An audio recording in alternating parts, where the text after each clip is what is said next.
Good evening. Welcome to Divine Speech in African Traditionalism.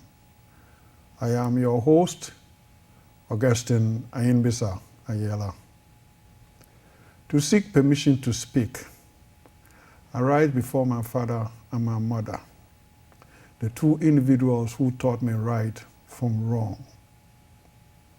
I rise before my grandfather and grandmother, whom I call my first ancestors. And today, I rise before Joseph Ben-Jochannan, who has just entered the ancestral realm. I rise before the deities, the land deities, the water deities, and the sky deities.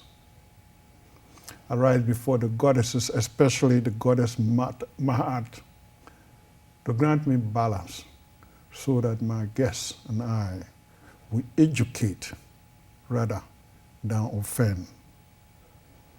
I rise before the gods, especially the god Jehuti, the god that has endowed me with the power of speech to do this work on a weekly basis.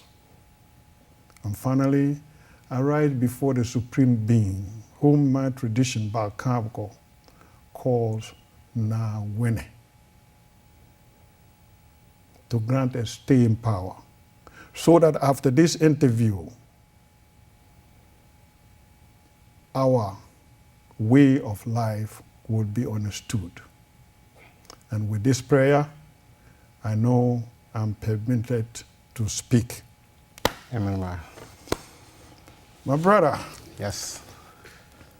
In my first show, which was an introduction to African traditionalism, I made it clear that African traditionalism derives its practices and rituals from ancient Kemetic, Kushite, as well as Nubian belief systems.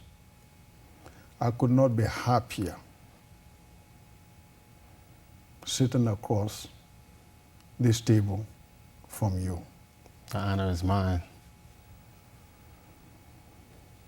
Brother Khalif Williams, could you tell us a little bit about yourself?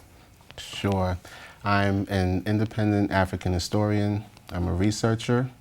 I'm also an essayist and a writer. I specialize on African history, African religion, specifically Nile Valley high culture, and also the relationship between African culture and hip-hop culture as well. Whoa, whoa. During my prayer, when I was seeking permissions to speak, yes, I talked about my tradition. Yes. And when I say my tradition, it's just because of the language. Absolutely. Because all African traditions are the same. Yes. But because of the many languages, you think that the traditions are different.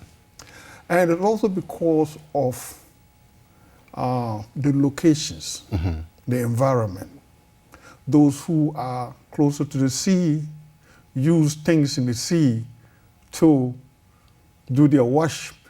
Those who are in the middle, in the high savannas, yes, we use cows and animals to do, our worshiping. Yes. So people think that it's different. So Balkaba could be the same thing as voodoo. Yes. It could be the same thing as Kemetic tradition. Absolutely. It could be the same thing as Kushite tradition. So, I just want people to understand that when I say Balkaba, it basically means worshippers of obelisks. That's what. But all obelisks are symbols of who we are. I have a father, and if my father tells me this is the type of obelisk he wants, then it's like I'm worshiping the obelisk, but I'm directly worshiping my father. Yes. Tell us a little bit about the Kemetic traditions that you have studied over the years. Yes. The Kemetic tradition is very much an ancestral tradition, and the importance of the ancestors cannot be overstated. Right. Kemetic people kept the best records of any ancient people that had a writing system at all. And throughout their writing, they always refer to their ancestors, whether it's in the actual images that were on the temple or in the actual prayers and words that they spoke. So important were the ancestors that some of them were human beings that were deified due to the amount of knowledge that they brought to the people during their lifetime and the hard work that they did to either maintain, enhance, or develop our traditions to make them even more profound. One example of that would be Imhotep. Imhotep is the world's first recognized multi-genius. A lot of people don't know that both his mother and father were actually physicians before him. He just happened to be world-renowned because of the work that he had done, especially being the builder of the first pyramid for Pharaoh Zoser. And not only was he worshipped in Kemet and in Nubia and in Kush, he was also worshipped in Greece for well over 2,000 years. His name in Greece is Asclepius, and you will actually hear them speak the name of Asclepius whenever a doctor takes the Hippocratic Oath. So a lot of us don't really understand that the worship of black people goes back to time immemorial, and that information has now been suppressed for quite a long time in order to disconnect us from our understanding of who and what we are and where our place is. Our place is primary. We're first. So even when they use the term primitive, they might use it in a derogatory way. But in reality, they're paying homage to the fact that we were first. Primary, it all goes back to being first, the original. So it's the tone in which they speak and the way in which they use the term primitive that will give the impression that that African people are backwards or that we're unsophisticated, when the foundations of everything that we hold dear in Western society all began in Kemet. And from Kemet, as we call it, the fallopian tube of Africa. So you had the source in inner Africa, Rwanda, Uganda, Kenya, Tanzania, and then of course Ethiopia, and from the White Nile,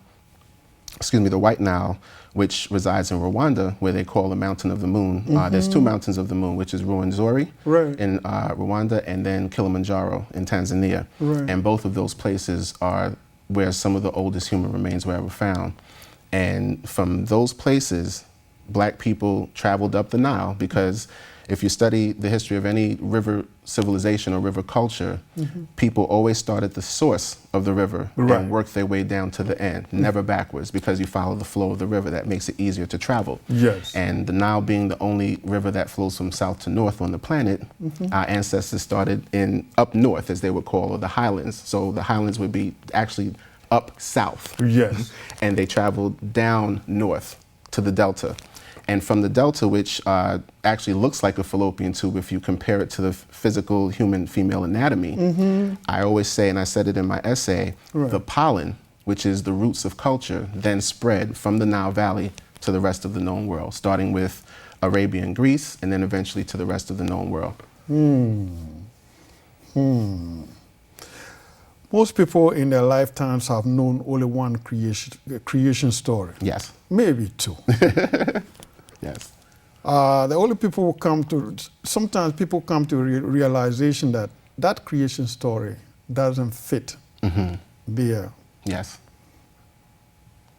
arrival to this world, or it just doesn't fit. I, for one, I grew up not knowing which creation story my ancestors had. Okay.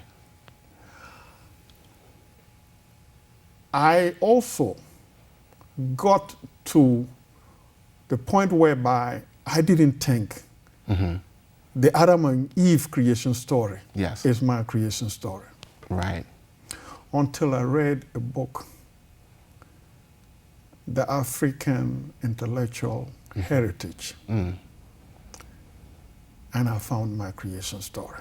Okay, wow.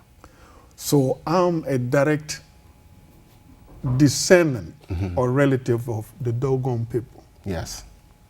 Because from that creation story, I got to know that the rings around the sun is made of copper.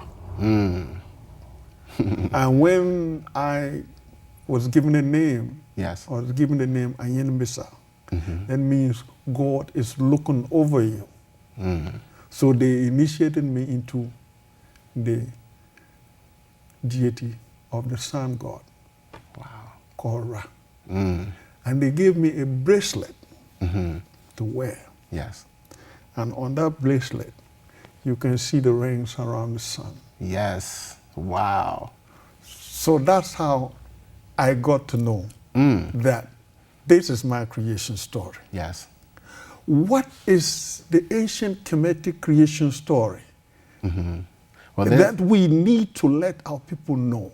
Well, there's a few of them. There's one that stands out for me. Well, in my essay, I speak specifically about the creation of humans. Right. But as far as the universe, one important one is centers around the deity Atum. Okay. And Atum is where they get the term atom from. There you go. And ultimately, our ancestors understood that the universe was made of atoms long before Europeans discovered that in the 19th century. Right. And the importance of the story of Atum has to do with the creation of our solar system and what they call the Big Bang. Okay. In Kemetic culture would be the ejaculation of Atum. Okay. And whenever males in the form of this particular creation story create, they have to give of themselves. Right. Just like when a man procreates with a woman, he has to give of his seed of himself, Right. and he plants it in the fertility of a woman's womb in order to sprout life. Right. Now, Nut is considered God of the heavens, meaning the entire heavens, the moon, all of the different galaxies and solar systems encompass the womb of Nut. Okay. And she is shown with the stars all over her body. She's shown swallowing Ra at night and giving birth to Ra through her vagina in the morning. Right. And the importance of Atum is that when the sun exploded, Right. all of the debris from the sun was ejected a certain distance away. Right. Those different bits and pieces of the sun, that debris, eventually was pulled in by gravitation Okay. and started to form the planets. So you have all of the planets in alignment, the 9 planets in alignment, and that would be indicative of Atum giving of himself. So in other words, the sun birthed Right. all of those other planets by destroying pieces of itself. Otherwise, our sun would be a lot bigger than what it is. Right. So the reason it's smaller is because part of it went into making Venus, part of it went into making Earth, Right. Saturn, all the way through to Pluto. And the gravitational pull, which is the ordering of our universe, took place in Nut, Okay. which is the universe. Right. So ultimately, in the Kemetic creation story, the male actually gave birth by just basically exploding or ejaculating pieces of himself into the womb of Nut. And then the ordering of the universe took place in the womb of Nut to create our solar system. So that's one of our creation stories. Okay. The other one pertains to, or there's many more, but the other one that I speak about in my essay pertains to the creation of man. All right. And that speaks of the deity Khnum. Okay. Khnum is the ram-headed deity that is shown on the walls of Kemet, creating man and his ka on a potter's wheel. If you go back to the Bible, they speak of God making man of clay. Right. So this whole idea of man being made from clay, taken from the dirt, all comes from the story of Khnum. That story was outlined in detail in Esna Temple in Egypt. That was one of the most thoroughly destroyed temples in Egypt. So when you go there, it's basically an empty temple with a few hieroglyphs on the outside, but they eradicated everything as far as the Arabs and the Christian. Yeah, they really destroyed it. When I went there, there was nothing really to see. So we stayed there very briefly, simply because there wasn't much left. But that is the temple that was actually dedicated to Khnum. Okay. And that was a temple in which Christians stole the creation story of Adam and Eve